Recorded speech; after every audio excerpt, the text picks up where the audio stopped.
Hi, everyone, and welcome to the Lakehead webinar series. Hopefully you were able to join us for some of our previous sessions, which are currently posted on our myLakehead YouTube channel. So check that out if you haven't done so already. This session will be recorded for future viewing and knowledge sharing purposes. In a moment, I'm going to share my screen and we will get started.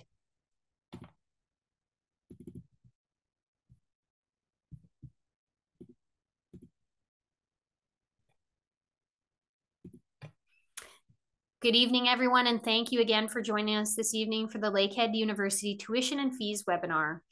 We're so excited to be here with you tonight, and we will be handing the floor over to some of our experts from Student Central and Accounts. A note to everyone attending, this is a general information session, and we ask that you do not include personal information, names, tuition, or OSAP amounts in the Q&A or in the chat. We're happy to provide information or clarification via telephone or email after tonight. Please note that all participants except for our hosts have been muted for the presentation portion of this webinar. The question and answer session will be worked into the presentation. Please submit your questions through the Q&A function located in the bottom navigation bar. Alternatively, you may use the chat feature. The Q&A function works best as we can either answer the question directly through this feature or answer the question live as we walk through the information session.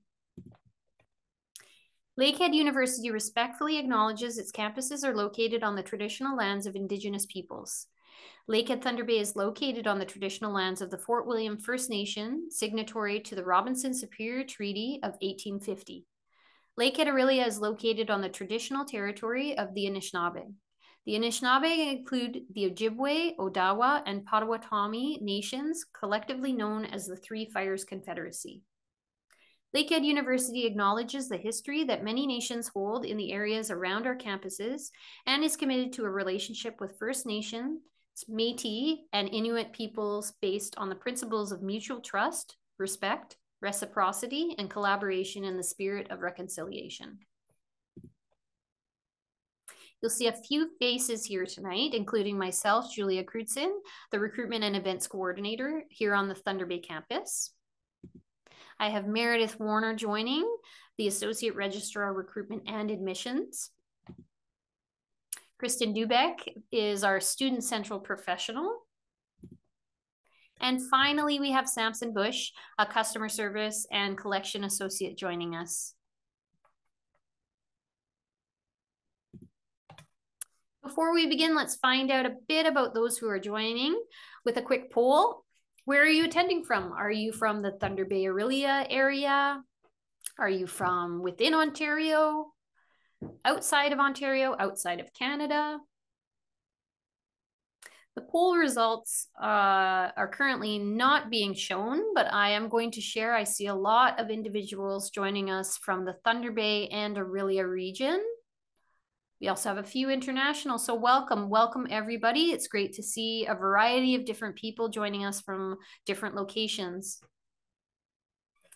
Now I'd like to introduce our first speaker, Kristen Dubeck, to find out a bit more about our funding opportunities here at Lakehead University. Thanks, Julia, for your introduction. Welcome incoming students, family, and friends. My name's Kristen, and I am a Student Central Professional based out of the Thunder Bay campus. Your university education is one of the most important investments you will make in your life. To help you with the costs involved, Lakehead University offers over $1 million in funding each year to new and returning students. While scholarships help recognize academic achievement, awards are based on a combination of criteria, including academic merit and financial need. Bursaries, on the other hand, are solely based on financial need.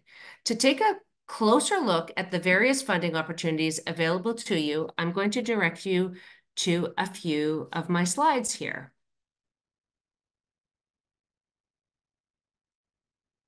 So with regards to financing and planning and budgeting for your university experience, it's important to understand and manage your finances wisely. We want you to be prepared to pay for your education so you can spend your time thriving in the classroom and not worrying about your finances. So becoming money wise, that's learning how to best manage your money, both now and in the future is a valuable skill. So let's look at some ways to manage your resources while planning for the financial future. So in terms of scholarships and bursaries, you may want to consider the Canada Learning Bond. If you're 18 and are born in 2004, you may be eligible to receive up to $2,000 to help pay for your education after high school. Entrance scholarships, awards, and bursaries are available to students, whether they're incoming from a college setting, a university setting, or perhaps even a high school setting, like many of you here tonight. The other piece that I want to talk to you about is the Lakehead University Work Study Program, where you can have opportunities to work on campus while in your academics. Students will work typically 8 to 10 hours during the fall winter terms and may have potential opportunities over the spring and summer. I'll come back to this topic later on in my presentation. The other piece that I want to talk about is our Destination Lakehead University Bursary. This is an in-house bursary available to students based on their geographical location. So it's a great opportunity for students to consider applying to with some of the other scholarships and awards that are available. Moving forward, we're going to talk a little bit about some of our entrance scholarships that are based on academic merit, looking at your high school marks, both from May and final marks, perhaps, that are achieved at that point, and then also looking at final grades that are adjusted in July. And so likely for most of you who are coming in maybe for their first year or perhaps continuing their education, this is likely what you've been thinking about. You've been saving for it. Hopefully, maybe your parents have been contributing to an RESP or maybe even a savings account, anything to help contribute to your education. And so the more that you've hopefully saved, the less you'll have to borrow either from a bank or a government or programs like OSAP that I'm going to touch upon as well. So while OSAP is great and fantastic, please know that it's not free money. You do need to pay it back. But again, we'll talk about that in the next little bit. We'll also be talking a little bit about grants, and grants are going to be money that you keep. It's money that you don't need to pay back. And those are obviously really the best kind of funds to help you out in your studies. So just to talk to you a little bit about the different types of financial aid that's available to you. So firstly, scholarships. A scholarship is when money is provided to a student on the basis of academic achievement. So maybe your average coming in, your good marks, and maybe in some cases, community engagement or maybe volunteer work. And it's non-repayable, meaning it's kind of like free money, although you've worked very hard to earn it. A bursary. So a bursary is when money is granted on the basis of financial need. So normally an application is involved to assess your need, and then a non-repayable, again, this is something you don't have to pay back like a loan, is provided to you based on the information that you submitted on that application. And then lastly, with regards to that $11 million, we have awards. And so awards can be based on academic merit and financial need, or maybe a combination of both. And again, those are opportunities that are non-repayable forms of funding your education. Some other things that I likely will touch upon in the next following slides will be the work study program, along with the Destination Lakehead Bursary, which are specific to Lakehead University opportunities. So maybe next slide, we'll come back to that in a moment. Thank you. So in terms of domestic students, that is Canadian permanent residents, people who have Canadian citizenship. These domestic entrance scholarships are available to students coming in their first year. These are automatic, no scholarship application is required, and it's essentially rewarding your academic achievements from high school. And so we look for a minimum of an 80% to award some funding. And as you can see, this chart shows you kind of the different incremental amounts that are available. So some of you may have already been connected with maybe an award that or a scholarship that we have potentially awarded you at this point. And that's likely going to be based on maybe some grade 12U final marks and maybe some interim grade 12 marks. So we do kind of two different stages of awarding these scholarships, typically in May and then again in July. And so July is going to be based on those final grades. And the good news is that we're going to give you the scholarship based on whatever the higher of the two averages are. So we're going to work to your benefit. I know that a lot of students in my work with Student Central have been asking about the free tuition. And the free tuition is essentially going to be reviewed at the time when your final grades are received, and that will be in July. So any recipients of the free tuition will likely be informed once we receive those final grades in July. All right. Then the next grid that I want to talk about is for our international folks, which it looks like there's a few online tonight. So welcome, welcome. And in terms of these international entrance scholarships, again, they are not something you have to apply to. Students are automatically considered, and they're going to be looking at averages between 75 all the way to 90 plus. And so again, these are going to be awarded. Typically, they can be just like the domestic scholarships. They can be renewed yearly as long as a student maintains a minimum of an 80% average. So it's a great opportunity for you to fund and help pay for that tuition.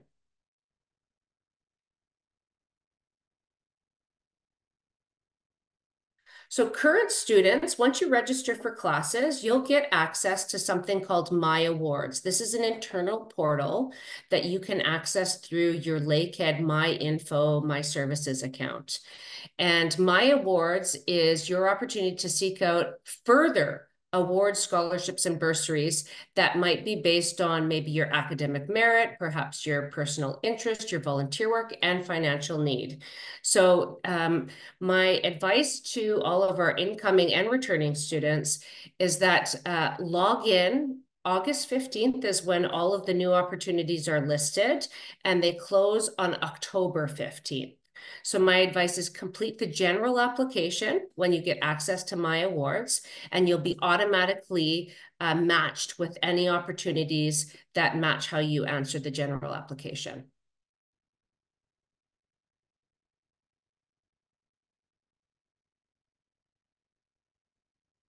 Now, in terms of on-campus employment, I wanted to talk a little bit about work study that was mentioned on my first slide. So work study is when students can work on campus and obviously around their schedule, because obviously academics come first.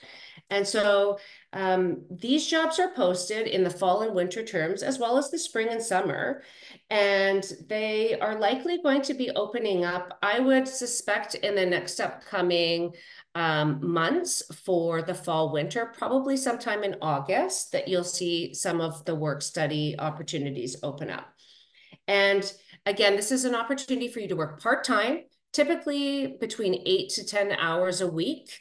And a student could be matched up with a job on campus that meets their academic schedule and perhaps maybe some areas of interest. So another way to fund your education with work on campus. The other piece that likely we're going to talk maybe in a bit more at length about are government student grants and loans. And specifically, I want to talk about OSAP. And so OSAP, for those who are new to it, it's a government loan and a grant, typically, that provides a great opportunity of funding for your education.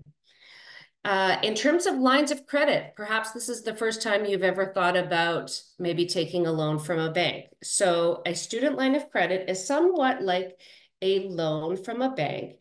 And it's a product essentially that's offered through a variety of banks that can help you pay for your expenses related to post-secondary education, such as tuition and books. It's not related to fun vacations. So definitely ensure that money is spent wisely, as you do have to pay it back with a line of credit. It can also cover living expenses, those everyday costs like food, perhaps transportation, and maybe even residence. So with a line of credit, you only have to pay back the money you borrow, but you also will be charged interest on the money that you borrow, which is an additional percentage that you'll have to pay back at the time you finish your education.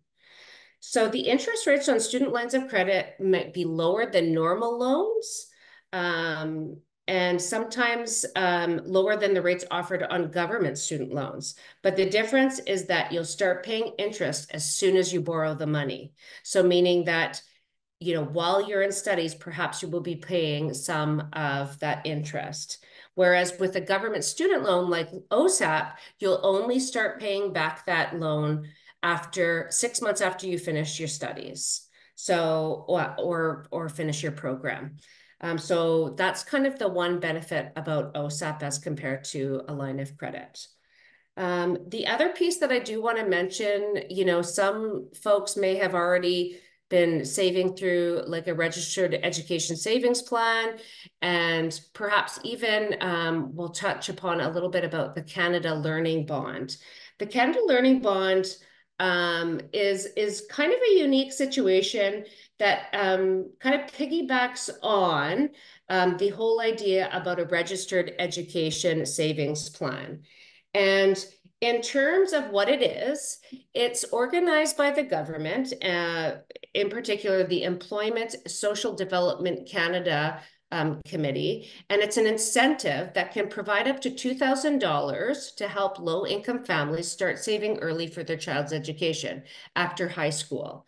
So the Canada Learning Bond money will be deposited directly into the student's RESP. And students are eligible from low-income families born in 2004 or and later. And like I said, it provides that initial payment, typically of $500 for the first year the child is eligible, plus $100 for each additional year of eligibility, up to the age of 15 for a maximum of $2,000. And so personal contributions are not required, which is a little bit different than the typical RESP, to receive the Canada Learning Bond. So this is something, again, if you want to Google search it, Canada Learning Bond, another great opportunity for you folks. And then in terms of savings, of course, we hope that, you know, summer jobs, perhaps in between, you've done a little bit of saving to help bridge a little bit of some of those expenses as a student. And last but not least, some external funding opportunities. Some great websites, YConic and Scholarships Canada. Those two websites that I'm referring to have a bunch of other funding opportunities that aren't related specifically to Lakehead University, but are other avenues that you can check out.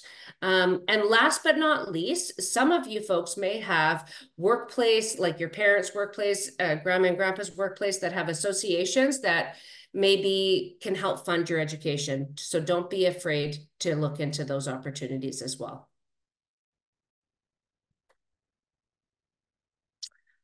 All right, so this is a really fun one, especially for our incoming nursing students. This opportunity started last year, so it's in its second year of running, and it's called the Ontario Learn and Stay Grant. And similar to OSAP in the fact that you apply to it online through the OSAP portal, but different in the fact that it's only specific to programs like nursing or our compressed nursing program. And so the Ontario Learn and Stay Grant is a bit different, that it looks at covering tuition, compulsory fees, books, and other direct education costs. It does not cover living expenses. And this application is open now. And it is not based on financial need. It's actually going to be based on service need. So much different than OSAP, where OSAP looks at financial need. This is to help hopefully fill some of the gaps that we have in our healthcare system right now to allow new graduates. So for every year that they're funded through the Ontario Learn and Stay grant, they will receive they have to contribute 6 months of service for every year that they're funded through the Ontario Learn and Stay grant. So it's a wonderful opportunity, but only for our nursing folks.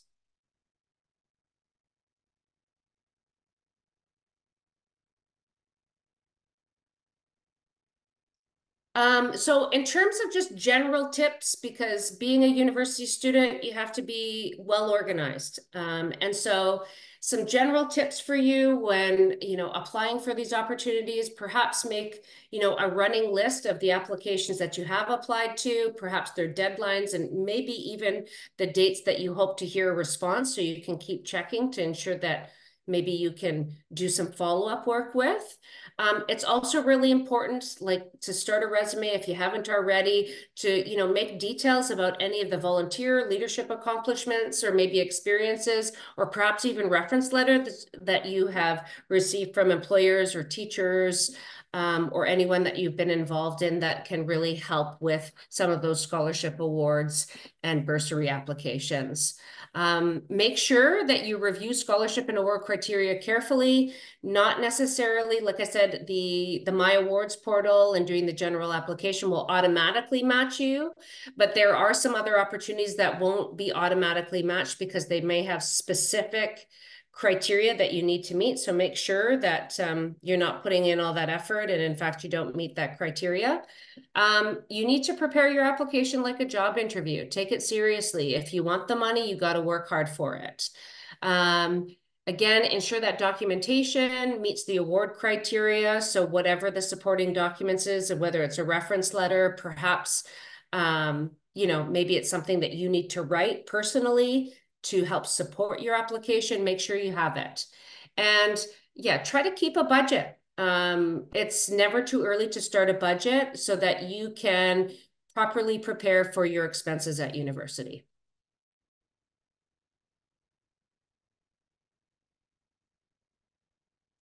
So with regards, just maybe going back a little bit to the work-study program, overall, typically the work-study program, you're looking at between 8 and 10 hours of work on campus, and that's during the fall and winter terms. Of course, if a student is not obtaining studies or attending studies over the spring summer, there may be an opportunity to work more than that 8 to 10 hours over the spring summer months.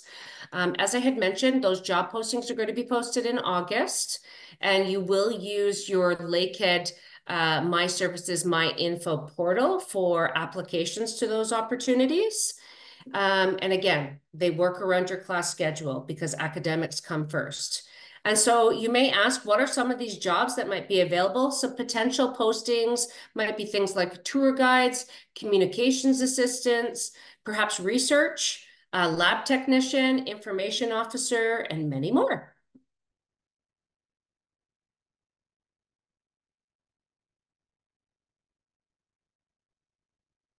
All right, so the big question, OSAP, what is it? What is it all about? What does the acronym even stand for? It stands for the Ontario Student Assistance Program. So keyword is assistance. OSAP is a program that's funded by both the federal and provincial governments. And so it's designed to provide financial assistance to students while they are attending a post-secondary institution. So OSAP is needs-based. It's going to look at income, whether it's income from you, income from your parents, or whoever your caregivers are at that time. And your eligibility for funding is going to be determined on your own needs, where you live, what your student status is. It's also important to highlight that OSAP is supplemental. So meaning that whole piece about assistance, it means it doesn't cover all of the expenses of your education, but it will cover some. So it's important to apply, see how much is available, make that budget, and move forward.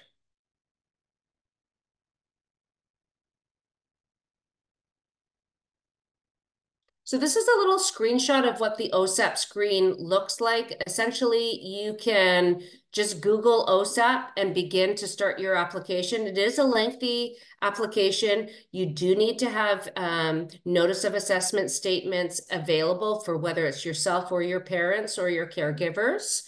As I had mentioned, it is a provincial and federal equation. So both pieces come together to determine how much funding you're eligible for.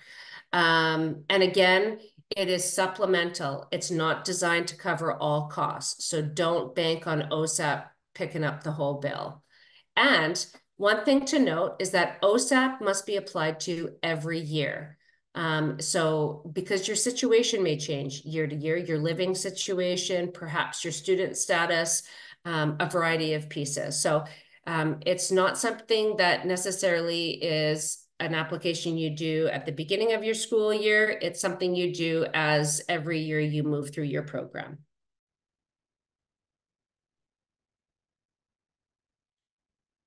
So types of funding with regards to OSAP, I kind of talked a little bit about this at the beginning, grants and loans. So I want to go into a bit more detail about what that actually means. So in terms of the funding, loan funding is when you repay the money at the end of your studies. And again, they'll start asking for you to repay once you're not registered in courses after 6 months, okay?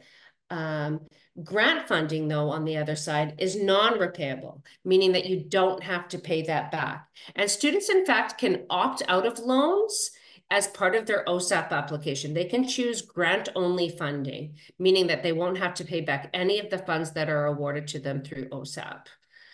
In terms of when you receive your funding assessment, so you can do an estimator before you start the application. So when you do that, you can essentially choose the grant funding only, and you need to do that before the funding is released, meaning that you can't ask for grant funding after they gave you the loans. You have to tell them before all of the funding is released. So that's an important note to make before you submit your OSAP application. And so, again, grants are great, great, great because you don't have to pay them back. In terms of the line of credit that I had talked about a little bit before, with student lines of credit, you have to start paying interest as soon as you borrow the money. So as soon as you take that money from the bank, you start paying it, that interest back. Whereas with the government student loan like OSAP, you only start paying interest after the 6 months you're no longer in courses or you've graduated. So there's a huge benefit with considering OSAP. And perhaps you'll consider both. Hi, Kristen. Just to jump in, we did have a question that I thought might be good for everybody to hear. And the question is for OSAP, do you need to apply every year or was it every semester? Every year. So that's a really good question. So in terms of maybe the Lakehead lingo or university lingo, so a term normally is defined as, the fall winter term. And normally one OSAP application makes you eligible for 52 weeks of funding.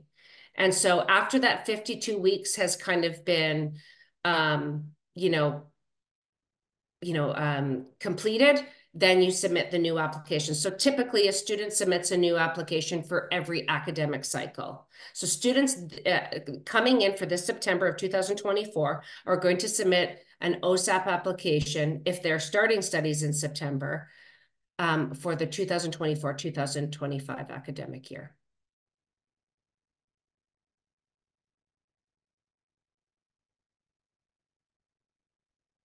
So who is eligible? So in order to be eligible, you need to be a Canadian citizen. You also need to be a permanent resident or a protected person. You need to be an Ontario resident. That means that you've been living in Ontario for 12 months without going to school. You also need to be attending or entering an OSAP-approved program and school, and Lakehead is one of those. And then you also need to be entering either a certificate, a degree, or a diploma program that is a minimum of 12 weeks long. So that's for full-time OSAP. Part-time OSAP is another thing that's available for students who are perhaps studying course by course and may not be meeting that 12-week duration, or perhaps are not meeting the course load.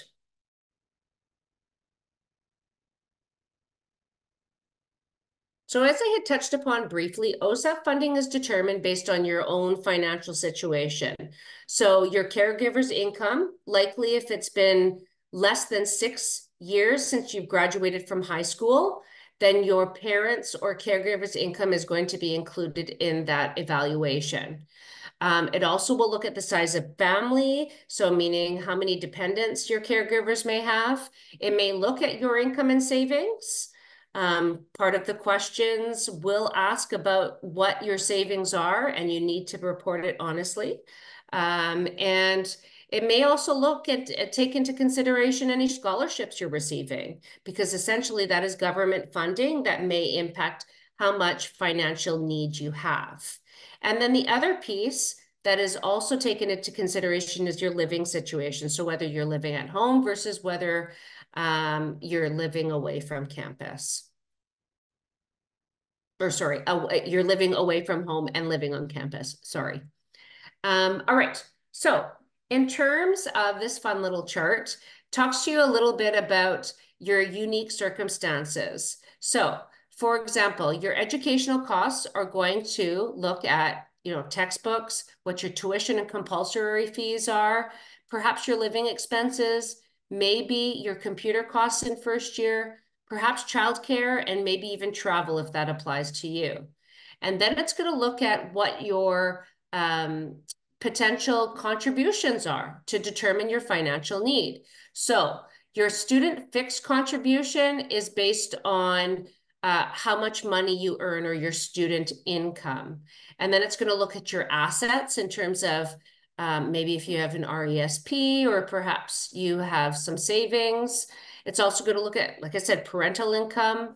If you have a spouse, it'll look at their income and their assets, and then also take into consideration any scholarships or bursaries that you're receiving. So taking into consideration how much it costs versus how much you have will determine how much you need.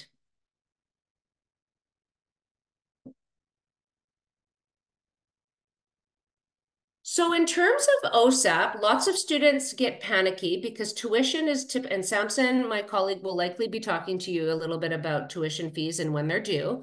But the first installment of tuition is typically due August 15th, and then the second installment is due December 15th. And so when OSAP is, installments are made, typically the first installment is made after the fees are due. Not to panic, our accounts office, and Samson will likely talk to you about that, does work and recognizes that OSAP does come a little bit later than our due date.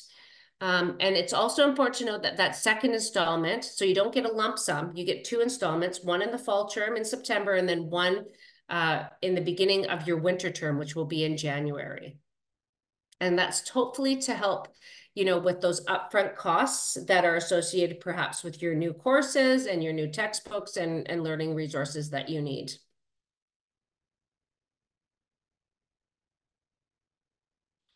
So from each installment, OSAP looks at how much your tuition is, and they look at how much your fees are for each of your individual programs. And some programs may cost more than others. And so OSAP is determined on your program fees and your mandatory fees. And so the amount of OSAP funding will be applied to your student account. So you get a portion that's sent to Lakehead University as part of your account. And then a portion may be sent to you personally in your own bank account that you associate with this application. And that will be for living costs, food, transportation. And so it will be your job to budget that money in terms of how you spend it throughout the term. And so the amount that comes typically to a student is typically the amount that the total amount that OSAP indicates on your assessment minus the tuition and fees is the amount typically is sent to as a student personally.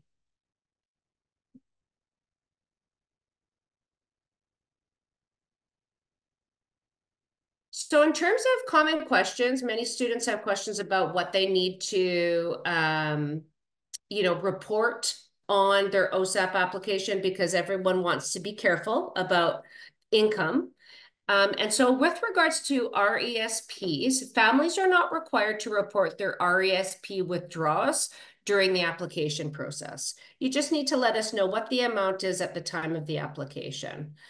In terms of scholarships and awards, you don't need to report anything received from an Ontario college or university if the institution informs the student in writing that the award will be reported to OSAP directly on your behalf. So some of those entrance scholarships are not something that you need to report. That's going to be something that will be reported to OSAP.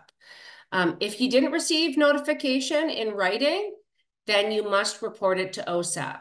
And that's especially important if it's from an outside party, perhaps a workplace or whatnot. You need to ensure that that's included as part of your OSAP application. So if it's not in writing, then make sure you report it on that application.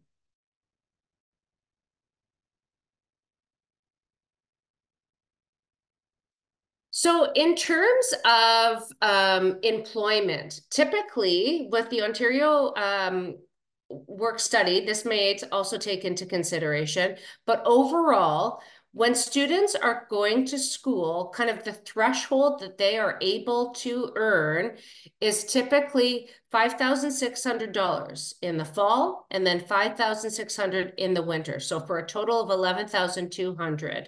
That's kind of the maximum amount that students should be reporting in terms of their earning.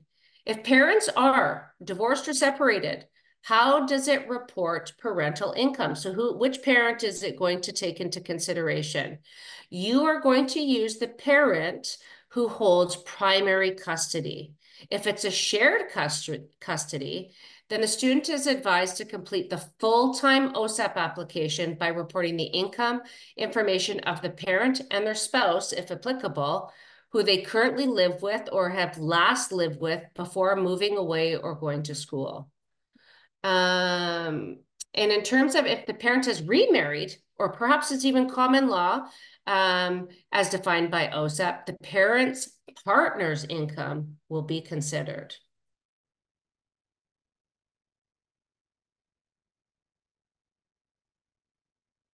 So as I had mentioned with regards to repayment, so as soon as you are out of school for 6 months, or perhaps after you graduate and leave full-time studies, you likely are going to be asked to pay your loan back. Within those 6 months, they are not going to ask for the money, but after the 6 months, that's when they'll contact you.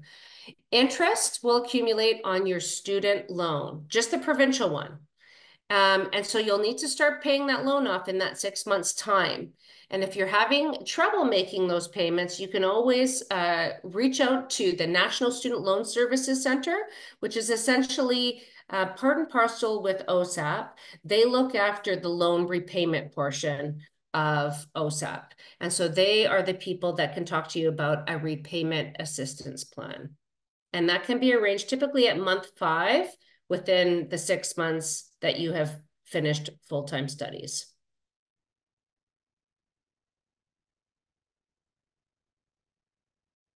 So as I had mentioned, if you Google OSAP, you likely will come across the OSAP application. We have a great team both in Orillia and in Thunder Bay to help you with the application if you need.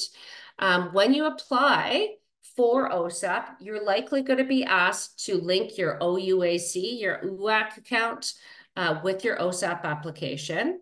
Or you can register as a new user and it will give you access with an OAN number. So it's a new number that's associated with this application that you would use as a reference for your OSAP applications moving forward. So you'll complete this application online and you're going to need to provide supporting documentation, and it will outline what specifics you'll need to support. And you'll also need to complete this master Student Financial Assistance Agreement, or also referred to as the MSFAA. So that is essentially a link you'll be sent through your OSAP account that will have a code, and it will link you up with the National Student Loan Services Center. That's the place that you repay your loans to. And so your banking information is going to be required. And that banking information is going to be required, number one, to repay your loans, and maybe more excitingly, how you're going to get any of the funds personally. So it'll be deposited to whatever bank you list as part of that Master Student Financial Assistance Agreement. And you can track the status of your application or online, or you can come into Student Central to talk about the status or what documents you still may need to submit.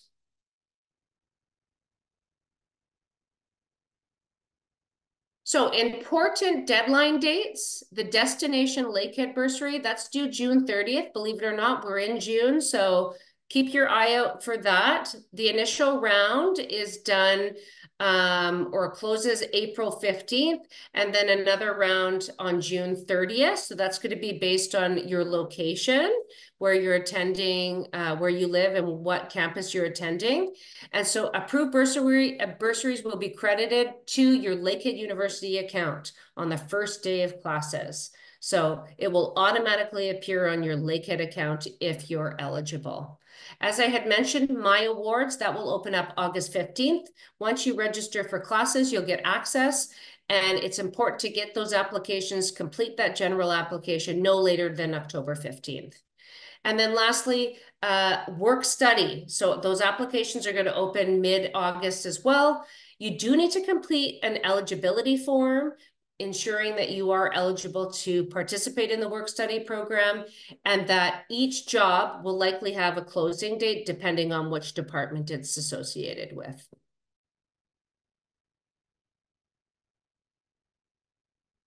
So as I had mentioned, head to OSAP, Google OSAP, and you'll be able to start your application right away. The application is open, it's live, and I would encourage you to apply.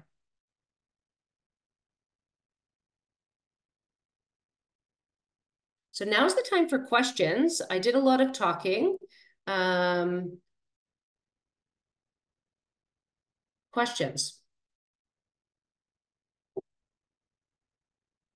Feel free to chat.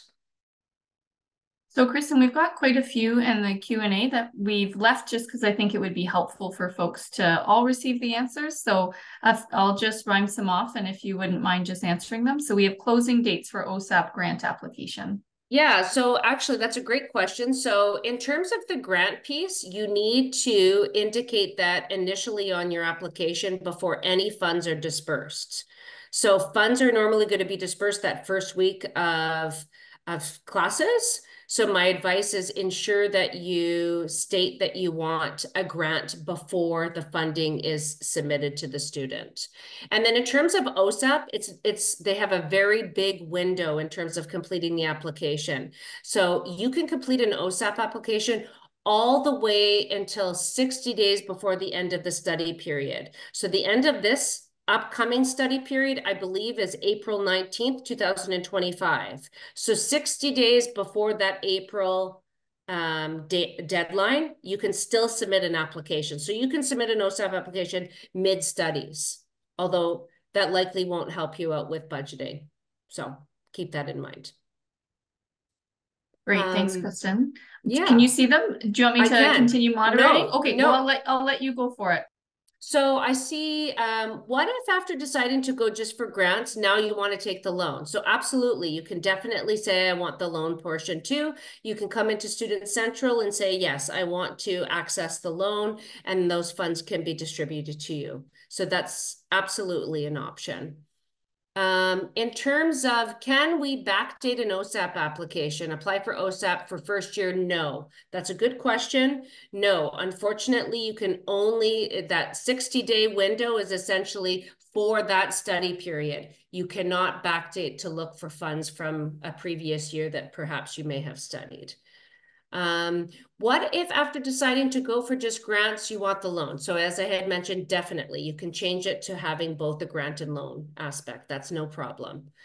If it's not fun related, what kind of computer would, That's a really great question. I think that, I don't think there's necessarily a flavor of or brand that we recommend.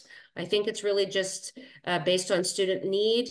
Perhaps if you work with our Student Accessibility Services Office, if you have any accommodations, they may have some recommendations for particular software, and you want to make sure that software is obviously compatible. But in this day and age, I think, any kind of uh, laptop would be helpful. I don't know, Meredith, if you have anything you want to add to that. Yeah, great. Thanks, Kristen. Yeah, TSC does have recommendations for folks coming into school so that they do, you're able to access any of the platforms that we use as part of your learning. So I'll share that in the chat so everybody has access to it. But yeah, I agree, Kristen, there's lots of options out there. So, but I'm happy to share what our folks in computer services have recommended. That's a great, so I think we talked a little bit about the OSAP loan and just take the ramp. I think we've covered that pretty good. But in terms of, is the amount before or after taxes? It's going to be after taxes. So the amount that's given to a student is going to be based on what is outlined in terms of our fees. When our deposits due, so it depends on what your offer letter says. So I know a big group of students perhaps were advised to pay their confirmation deposits as of June 3rd. Make reference to your offer letter and it will likely tell you when that fee is due. In terms of, are there grants for online part-time students? Absolutely. So students will indicate as part of their application whether they're studying online or in person. They'll also indicate what the course load is.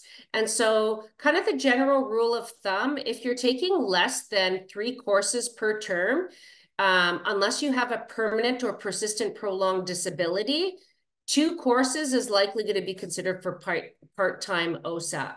So this is a really popular question that we get. So students, in order to be eligible for full-time OSAP, the definition of full-time versus part-time is different for OSAP versus different from what Lakehead's definitions are. So for full-time OSAP, you need to be in 3 courses in the fall, 3 courses in the winter. If you have a permanent, persistent, or prolonged disability that you have indicated on your application and has been approved, you can take 2 courses in the fall and winter and still be considered for full-time OSAP. If you're taking anything less than that, then a part-time application would be your best choice. And yes, grants are available for part-time applications. No, it's not mandatory to apply for OSAP. That is totally your choice. And you can do the evaluation that they'll do. They'll do like an initial assessment to see what you would be eligible for, which may help you determine a budget. Yes, there's definitely scholarships available for college transfer students. You can go into, yes, the My Awards portal when it opens August 15th, or you can also apply in your Lakehead My Info, My Services. It's called the Transfer Award. It's under My Financial Aid. If you go into, and let me just make reference to the piece that it would be, but I believe it's in financial aid and awards in your My Services account. It should say My Financial Aid, and you'll be able to apply specifically for that award. Who do we get in contact requiring information? How do we contact in getting the required? So often for RASPs, I just want to touch upon that. Students need something called like a confirmation of enrollment letter, and that letter will become available as soon as students register. It's automatically generated in their My Services, My Info account, their Lakehead portal, and they can generate a PDF that they can give to their bank to show that they've registered for classes in order to release those RASP funds. Is there any scholarships for college transfer? I think that I had mentioned that. So the transfer award, you'd be considered a transfer student or perhaps a mature student award. And that's in that My Info, your Lakehead My Info account under student awards. And you would be able to look at My Financial Aid. How limited are scholarships offered to international students? So as I had mentioned, we do have the entrance scholarships that are available, and those are automatically awarded to students based on different average criteria. And then there are a handful of awards that students can look at in the My Awards portal on August 15th that may be applicable to international circumstances. And then the YConic and the Scholarships Canada are other opportunities that we encourage international students to look at. Can we backdate a grant? So no, again, it needs to be part of that, that OSAP application. So it needs to be done within that 60 days within the study period in order to submit the application for that. Is everyone eligible for a laptop first year? So in terms of OSAP, there is a small amount of funds that are given to students as part of their allotment or their assessment for computer needs, although it's not anything to necessarily write home about. So yes, any first year student will get that allotment in their assessment. In terms of the residence question, I'll have to get back to that one, and I'll answer that live with a deadline, and perhaps you can reach out to residents directly. Is OSAP automatically pay your fees? Absolutely. They'll send it to your Lakehead account directly, and then whatever funds are remaining are typically sent to the student directly. And then there's 2 installments, typically made in the fall, and then another in the winter term, so September and January. But it is still really, really important to manage your Lakehead University student accounts so that you are on top of what's coming in and out of your account and what your fees are. Don't just, assume that all fees are going to be covered by your OSAP. As I had mentioned, it is an assistance program. It doesn't cover all fees. Are hours based of classes, so those are some questions. So I'll find the answer about residents because I don't have it off the tip of my tongue. But in terms of hours based off classes, so typically we say for every class you have 3 hours of class time. And then if you're a science student, you might have anywhere between 1 to 3 hours of lab or tutorial time. So kind of sometimes double the amount, but that's the hands-on part. So it's usually students, say it's awesome. In terms of last minute questions, I think recruit@lakeheadu.ca would be a great one. The other one that I'm going to leave in the link is an inquiry that you can send to Student Central. So I'll definitely give you that link. And so, yes, the limit that you can earn while being on OSAP, yes, is that 11,200. You nailed it right on the head there. In terms of the recording of the session, my colleagues will likely talk to you about that when the session wraps up, where you can find that. I can't seem to see how to opt out of the loan. If you have questions, you can always come in, call, email Student Central, and we can help you if you just want grant funding only.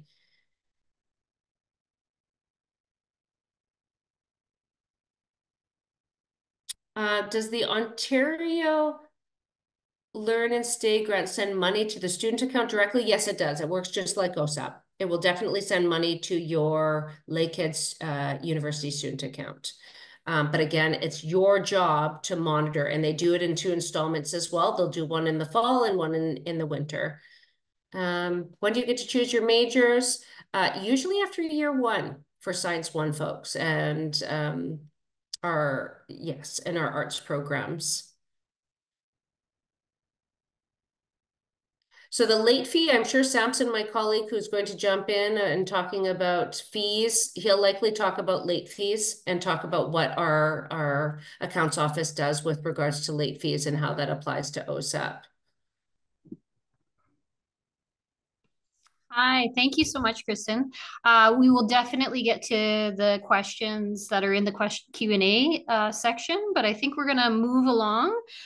So thank you again for answering vast a lot of the questions anyways.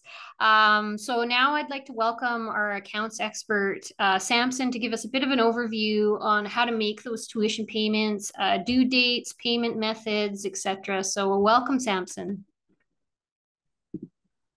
Hello, thank you for having me, and thank you everybody for coming out to this webinar today. So my name is Samson Bush. You will find me in Accounts Receivable. And in Accounts Receivable, we can help you with anything to do with your student account. So if you have any questions about your program, the fees that you'll be charged, what your account balance is, or how to make any payments towards your account, we handle all of that stuff. So today I'm going to talk to you a little bit about how to pay your account, how to figure out what your program will cost, and how to find your balance and just sort of navigate some of the screens that we have for your student account. All right, so the most common question that we definitely get this time of year is how much is my program going to cost? So I do have some good news. The rates for the upcoming fall term, so 2024 fall, have just been published on our website. So before you are registered for your courses, you can see what your program will cost in advance by going to our website. The pathway there is listed, so you would just go to lakeheadu.ca, you click the Students tab, go to the Finance section, Tuition Fees, and then Student Fees Information.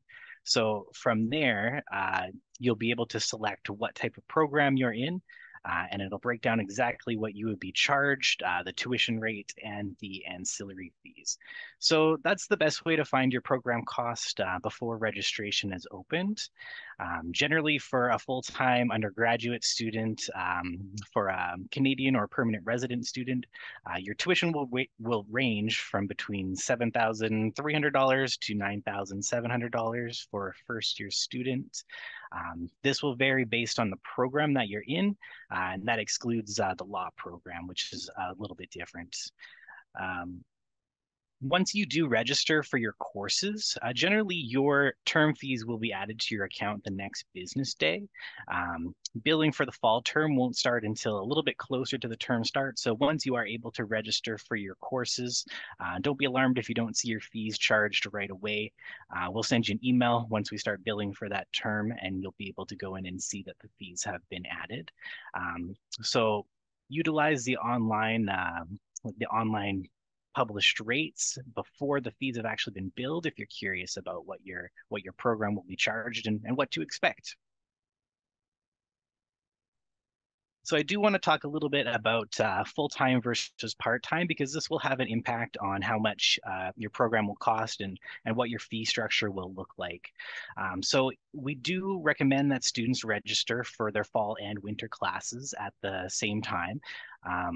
The reason for this is because full-time students are considered to be students who are registered in 4 FCE or more between both the fall and winter terms. So both those terms are considered together when we talk about your charges. So when you are registered as a full-time student, you're billed a flat rate for your tuition fee based on your program and your year level. So that means that if you add any classes over 4 FCE, your fees won't increase. You'll just be charged that flat rate. If you drop courses, as long as you still stay within, as long as you still say over 4 FCE, your fees won't change. Also, you'll just stay at that base rate. When you're a full-time student, you are charged the medical insurance and the LUSU bus pass at the same time. So once you register, that next business day when your term fees appear, you'll also see your LUSU charges at the same time.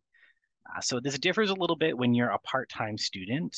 So when you're a part-time student, this would be if you're registered in less than 4 FCE for the fall and winter terms together.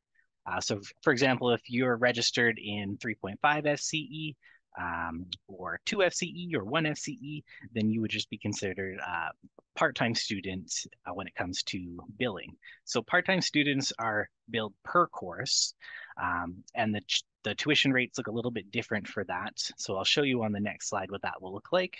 But I do want to note that when you are a part-time student, if you add or drop any courses, your fees will be adjusted each time. Each time you make a registration change, the next business day, your fees will be adjusted accordingly. So if you do need to drop any courses, just make sure that you do that along the published date ranges on our refund policy and schedule. If you drop a course too late, you might get a partial refund back. So it's definitely good to adhere to those deadlines if you do need to drop a course. And if you do have any questions about that, feel free to reach out to us because we're happy to help you and we're happy to make sure that you're dropping your courses on time so that you get the full amount of the cost back. So on the next slide, I have an example of what our published tuition rate should look like. I hope there's a photo. I don't see a photo on my end. Oh, there we go. So when you go to our website and you're looking at the tuition rates, this is what the table would look like. So what you're going to want to fill in is all of your student information. So your citizenship status, the academic year. So this current table is for the current terms that we were in. So 2023 fall winter, 2024 spring summer. But the new rates for next year have just been added. You also want to choose your campus, the program that you're in, and then the attendance level. So either if you're planning to enroll full-time or part-time.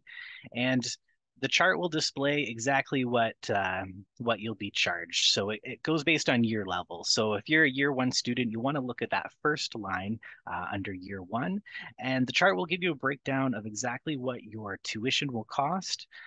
It'll show you exactly what your ancillary fees will cost, and then it'll give you a total. So the nice thing is it also breaks out that total in terms of your installments. So the fall term installment would be that first installment on the chart, and the second term installment would be your winter term. So I'll get into the payment due dates for the fall and winter terms a little bit later, but the good news is you don't have to pay that full tuition rate up front. You can break it down into fall and winter terms. So just to go into a little bit more detail about the other fees that you're charged. So the ancillary fees are built into your tuition and registration costs, and these fees cover various services around the campus. So there's things like the computer enhancement fee, there's student recreation and wellness, there's different club fees, and then there's LUSU student union fees. So all of these are mandatory, and these fees are just charged in addition with your tuition when you register. When you're a full-time student, you're charged a set rate for these fees. So same as your tuition, that won't change even if you're adding or dropping courses, as long as you're still a full-time student. If you're a part-time student, then these fees are charged per FCE, so they'll change each time you add or drop courses. There are some fees that are charged in addition to this, and we do get a lot of questions about what fees you can opt out of. So those would be the LUSU medical and dental fees, and then the LUSU bus pass. So for the LUSU medical dental fee, if you have comparable coverage already for your insurance, then you can opt out of the insurance fee. You would do this at the LUSU website, so that's just lusu.ca. And the opt-out period is September 1st to 30th. So at any time during that period, you just go on their website. I believe they have a services tab, and you click on that, and you can select the LUSU medical insurance. The other fee that you can opt out of is the LUSU bus pass. So this is something that you can opt out of if you reside outside the transit service area. And also if you have a disability that requires you to use an alternate means of transportation. So those are the two fees that you're able to opt out of, and that begins September 1st. So I definitely recommend, if you don't need those services, feel free to reach out to LUSU at lusu.ca and submit your opt-out for those. All right, so I did see a few questions in the chat about the payment due dates, so that's good. I'm glad you're thinking about that already. So there are several due dates. So you do have the option to pay your fees in full up front if you'd like to. You can make payments towards your student account at any time. So we do have some students who choose to pay in advance or pay for the full year up front. So you are well within your rights to do that.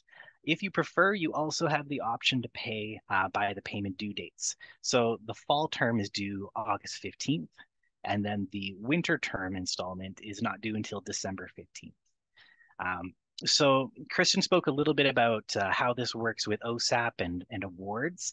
I'll speak about that a little bit later as well, but we do know if you will be fully covered by your scholarship and your OSAP and the other awards that you're receiving, as long as your fees are covered in full, we will just defer your payment due date. So we know to wait for your funding to come in. If you're only partially covered by your funding, then you would only have to pay the portion of your fees that will not be covered by the funding by the due date, and then you can leave the rest owing until the payment due date, or sorry, until the funding comes in, and we know again to wait for your funding to arrive. If you do miss the payment due date, there is a late payment fee that is charged. It's $105 and is charged for each missed deadline. So it's not a daily fee or anything like that. It's charged once the day after the deadline. So for example, if you still had your fall term unpaid after August 15th, then we would charge you the late fee for August 16th. All right. So how to pay your tuition with OSAP. So Kristen did a great job covering most of this. So there's not too much more that I'd have to add in this regard. But as long as your OSAP is confirmed and approved before the payment due date, you do not need to send any payments. We know to just wait for your OSAP to come in. If you're only partially covered by your OSAP, then you only have to pay the difference, and then the remaining balance, just leave that owing in your account. We'll wait for your OSAP to come in and pay the remainder. So again, if you're fully covered by your funding or your OSAP, your late payment fee is deferred. You don't have to send a payment in order to avoid that. As long as your funding's confirmed, we'll know to wait for your funding to come in. If you are going to be receiving out of province student aid, so like a provincial, like Alberta student aid or Manitoba, you would have to send us a copy of your notice of assessment. So that you can just email to us. We're accounts@lakeheadu.ca. If you just send us your notice of assessment or your funding confirmation, we'll put that on file for you. And that way we know that you'll be receiving the out of province funding. So that is how you defer the late payment fee if you're receiving provincial funding. Yeah, next slide. So paying your tuition with awards. So this is very similar. If you're going to be receiving full coverage with your scholarship and awards, you don't need to submit any payments. We'll just wait for those to come in as long as those are confirmed before the payment due date. So your awards and your scholarships are always applied to your student account first, and they'll pay towards any balance that you owe. But if you've already paid your account, or say you have OSAP coverage as well, and then you'll be receiving a scholarship or an award that overpays your account, we will issue you a refund. So if you're going to be overpaid by any sort of award funding, so scholarships, bursaries, you don't have to request a refund from us. We will actually automatically send you that refund. So it does take a couple of weeks to process. So don't panic if you do see a credit in your account. We'll have that refund sent to you via e-transfer as soon as we can process that. If you do see that there's a credit sitting in your account and it's been a little while, feel free to send us an email and to inquire, and we can let you know what's going on. We can always get that refunded to you if you need it. Next slide, please. All right, so there is a few places where you can see your tuition fee information. So the best place to go would be your student portal. So if you go into My Info, click on that student tab on the sidebar, and then you want to scroll down to the My Financial Profile section. And there's several links there that will be very helpful for you in checking your balances. You might be wondering by now, well, how do I figure out how much to pay, and how do I figure out if I'm going to be fully covered by my awards? So this would be the places that you'd want to go. So your statement of account is usually where we would refer you to first. So if you're not registered for your courses yet and you haven't been charged, you might not have anything on your statement of account at this time. But once you've registered and you've been billed for your program, all that information for your fees and your ancillary fees and your balance owing will show up on your statement of account. I'll get into that a little bit later because I do have an example of a statement for you to look at just to sort of break things down a little bit further. This So the My Fees and Funding page is a great place to check what your balance will be, especially if you're curious about what your installment amount will be. So this page will break your balance out into the fall term portion and the winter term portion. You'll have to forgive me. This one is a screenshot from last year, so the dates won't match up, but they will be the correct dates when you go look at your student portal. So this page has a lot of information on it. So it will show your tuition and your ancillary fees. Again, once you've registered, it will display those costs there. It will also show any pending funding that you have. So once your funding has been confirmed, if you're going to be receiving OSAP or if you're going to be receiving scholarships or awards, this page will display your pending funding before it's actually reached your student account. And this is handy because you'll be able to go in there and see what the difference is and if you actually owe anything else. So in our example there, you can see under the fall term, which is the circled term there, it shows what this student's tuition and ancillary fees are, and it also shows that they'll be receiving some OSAP coverage. So at the bottom highlighted circle under the fall term, it shows what the balance will be. The winter term, it'll break it down as well. Just please note that if you are receiving OSAP, generally OSAP will only send exactly what we need to cover your account balance.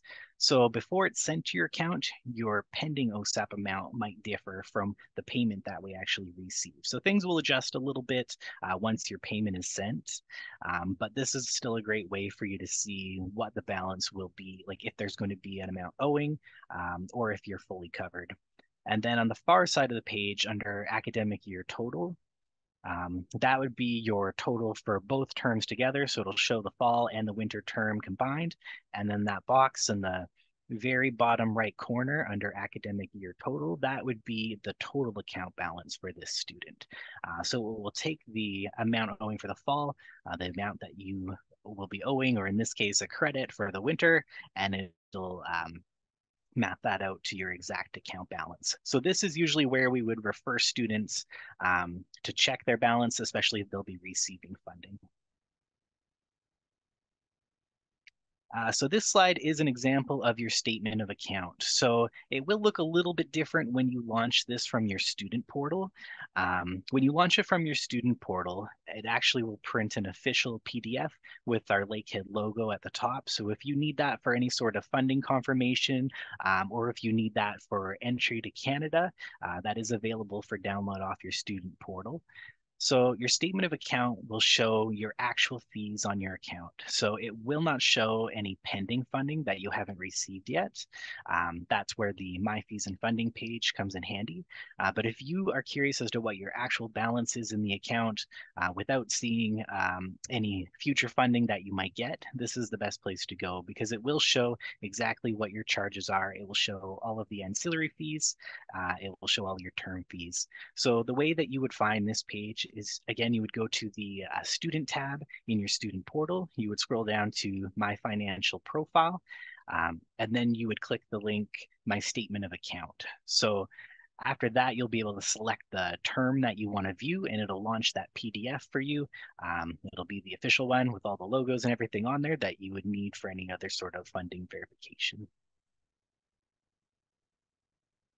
All right, so there are a lot of different ways to send payments to your account. So I do have it broken down for domestic students and for international students. So there are lots of different payment methods. The best place to go is our webpage, How to Pay Student Fees. So I usually direct students to this page if they have any questions because it lists the student like the payment options, and it also lists the directions for using them. So it's a really good page to bookmark if you're ever wondering how to send a payment. So for domestic students, we have a couple of preferred payment methods. If you are on campus, in the office, we can take a debit payment, we can take check, we can take money order, and we can also take Union Pay cards. Unfortunately, we can't take cash anymore. If you wanted to pay with online banking, that is a highly recommended one for domestic students. So all you would have to do is log into your online banking, and then under the bill payment or pay a bill screen, you just have to add a payee for Lakehead University, and then the account number that you use is just your student ID number. So once you set up that payee, it will save to your online banking, and same information every time. You can keep sending payments that way. It does take a couple days to process though, so we usually recommend to send your payment a couple days before the deadline if you can. But if your payment is delayed a day or two just due to processing and you're charged a late fee, feel free to reach out to us and we don't mind reversing that for you because we do understand that sometimes payments take a day or two to transfer. And then the other popular option is Pay My Tuition. So that is a payment platform that either international or domestic students can use. The link to that is just on our webpage, How to Pay Student Fees. So if you go to our webpage, you can click on the big Pay My Tuition logo, and it'll connect you to the Pay My Tuition portal. So this is our payment partner.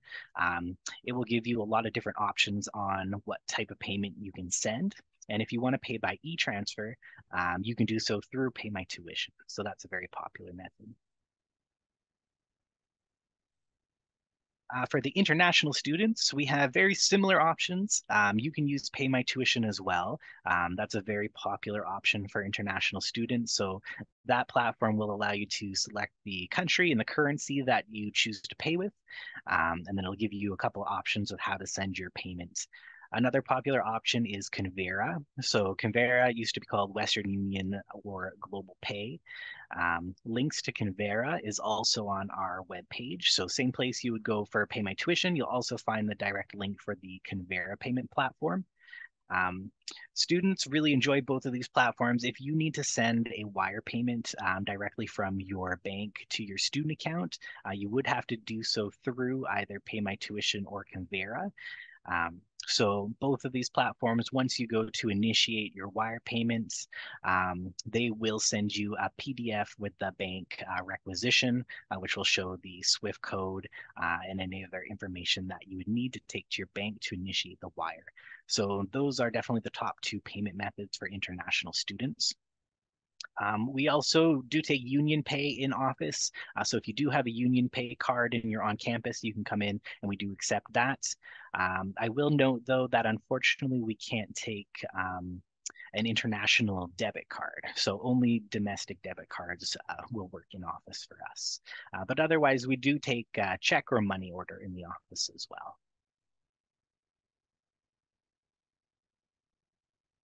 All right, I know that was a lot of information. So if anybody has any questions, feel free to throw them in the chat for me. I'll try my best to answer them. And then if you do have any questions about your account, feel free to reach out to us. We are accounts receivable, and you can reach out to us at accounts@lakeheadu.ca. So that would be any questions about making payments towards your account, if you have questions about the balance in your account, if you have questions about how much your program will cost or tuition rates, or if you notice that something is off in your account, maybe you were charged something you don't think you should have been charged, or maybe your rates don't match the website, definitely reach out to us and we can do an analysis on your account and just make sure everything is charged correctly. Just going to take a look in the chat here and we'll see if there's any questions.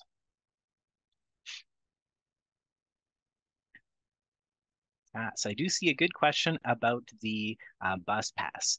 So unfortunately, if you drive and you're planning to take your own car to the campus, if you're still within the city limits, you would not be able to opt out of the bus pass.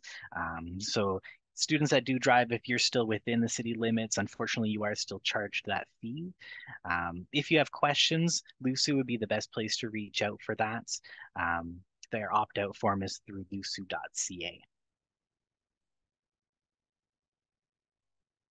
Oh, here's a good question. Are part-time students automatically enrolled into the medical plan, or is that only for full-time students?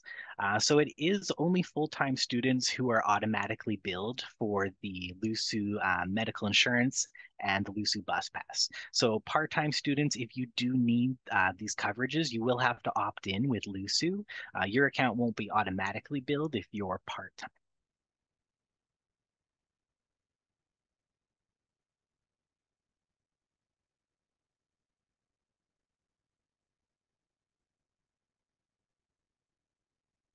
Oh, I do see a question about the Aurelia parking. So yes, the Aurelia is considered separate. So you would have to speak with the Aurelia campus about that bus pass. If you do need to have the bus pass reversed or you're opting out, Lucy will reach out to us and let us know.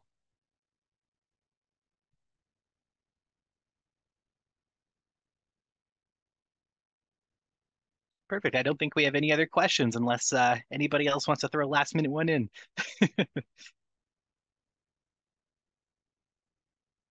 Oh, I do have one. The last day for opting out of the medical and dental insurance, that would be September 30th. So the opt-out period for the LUSU medical dental insurance and LUSU bus pass is September 1st to September 30th.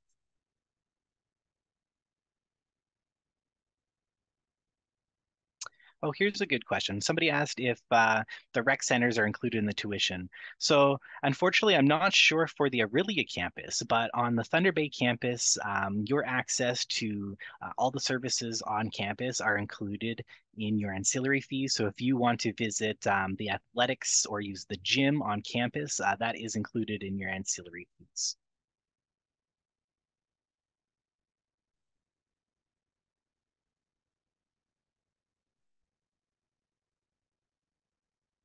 Well, thanks very much, Samson. That was a flurry of questions and a ton of really great information to share with us. So thank you very much for sharing that with our guests today. I'm just going to go over some next steps. I please encourage you to continue to ask your questions via the Q&A. Some of the questions I can see are related to residents and other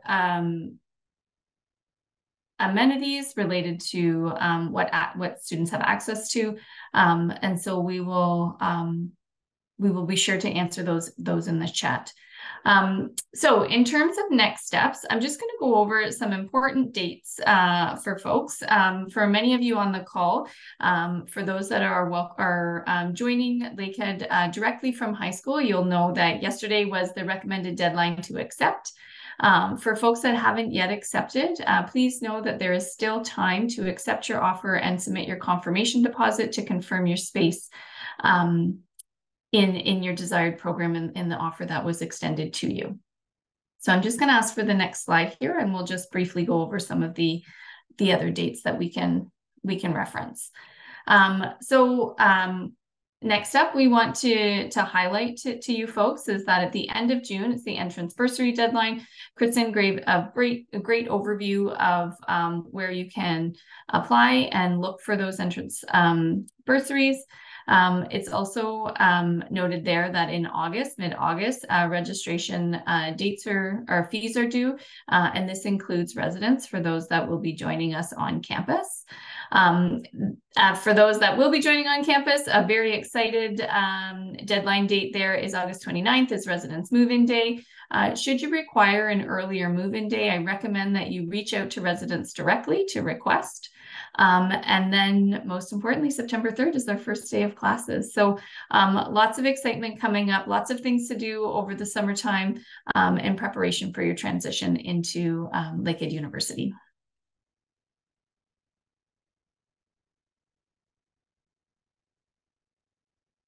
So for those that were inquiring about what the residence looks like or want more information about facilities available to you or are interested in getting a firsthand look at what your lecture halls and the campus will look like, I encourage you to book a campus tour. They are offered at numerous times throughout the week. We have wonderful facilitators. Typically, they are current students, so they provide a really unique perspective to you and they can share information at best study spots, great place to grab a coffee on campus, and also provide you another opportunity to connect directly with your faculty members. And so I'd encourage you, if you haven't already, to book a campus tour. For those that are outside of the Thunder Bay area or Aurelia, where our campuses are located, we do have a virtual tour option available. So if you just head to our website, you'll be able to go through a virtual guided tour and you'll get a chance to take a look at what our buildings and what our campuses look like online. And that's a really great option for folks that are just outside of of our city limits, for you to take an inside look at what your experience will look like come the fall.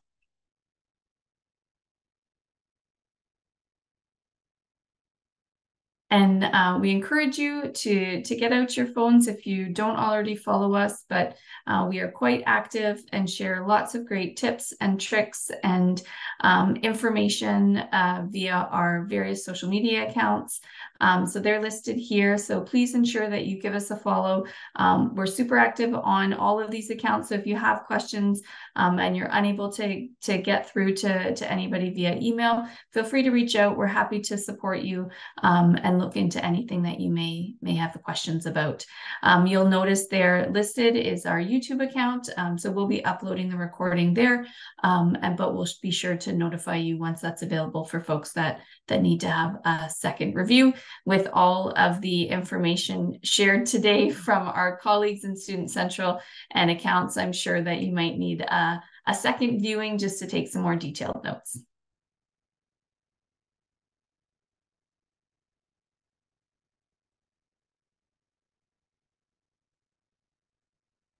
And we'll just go to the last slide here.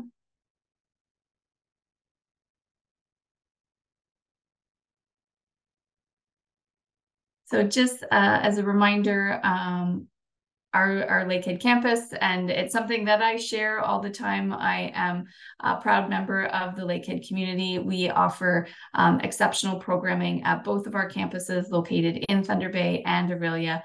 As noted here, we are guaranteed residence for our direct from high school students. So for those that were able to submit by the deadline date, if you are just outside of that deadline date, I'd recommend that you reach out to residents directly to inquire about space available to you. There is lots of funding available to support you in your studies. Kristen mentioned numerous scholarships and bursaries that will be available to you, and provided an opportunity for you to join online and submit an application, recognizing that some of those bursary applications will be open, and you can take a look at what might be available to you in mid-August. Does anyone have any final questions? I'm just going to pull up the chat here. For Science 1, great question. For those that are entering into our Flexible Science 1 or Arts 1 program, you have an opportunity to do exploration in your first year, and you'll be able to select your major in upper year programs, and that's something that they can support you with once you come into program. If you have any direct questions or more specific questions about the program, feel free to reach out to our office recruit@lakeheadu.ca, or drop into Student Central if you're local, or submit an inquiry. Our team of Student Central professionals are very knowledgeable and will be happy to help you navigate any questions that you have. Any other questions that we can have? Sorry, I'm going to ask Samson and Kristen just to hop on real quick. Samson, so if you're still there, in terms of tuition fees for any of our courses, do you have any further deadline dates to share with our colleagues here? Hello. So there is only one other due date, which is for the spring-summer term. So if you are in a summer start program, so for example, the one-year HBSW program or the engineering transition program, your spring-summer enrollment would be due July 2nd.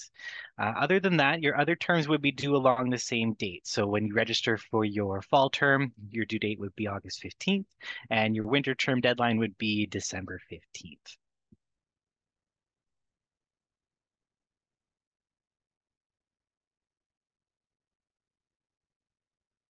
Thank you very much.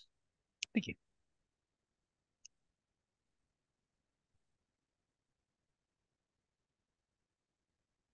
Yes, I just see the question by Jersey. So yeah, there is all of the due dates are published on our website. So if you go to the search bar on the lakeheadu.ca website, just type in payment due dates, and that will bring up our web page that shows all of the due dates. So it'll show all of the upcoming dates. It'll also give you a little bit of information about the late payment fee, which is always good to know as well. I'm just going to pop into the chat for folks interested in choosing a room or have more questions with residents. I'll provide the direct email to connect with our residents folks so you can have more specific questions answered by them.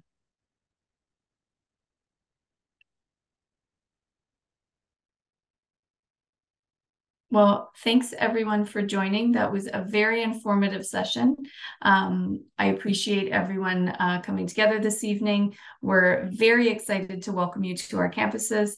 And so if you have any questions outside of finance or tuition payment, financial aid, any financial supports, feel free to connect with any one of us. We are happy to support you in your transition and happy to connect you with the correct folks on campus if we're unable to answer it in the split second. We've got a lot of really great people on our campuses who are there to support you 100%. So again, feel free to reach out to our recruitment office, recruit@lakeheadu.ca, or submit an inquiry form through the Student Central website, which Kristen very kindly shared in the chat. So please feel free to set up an appointment, connect with us. We're happy to support you. So thanks, everybody. Have a great evening. And again, we look forward to welcoming you on our campuses this fall. Take care, everyone. Bye-bye.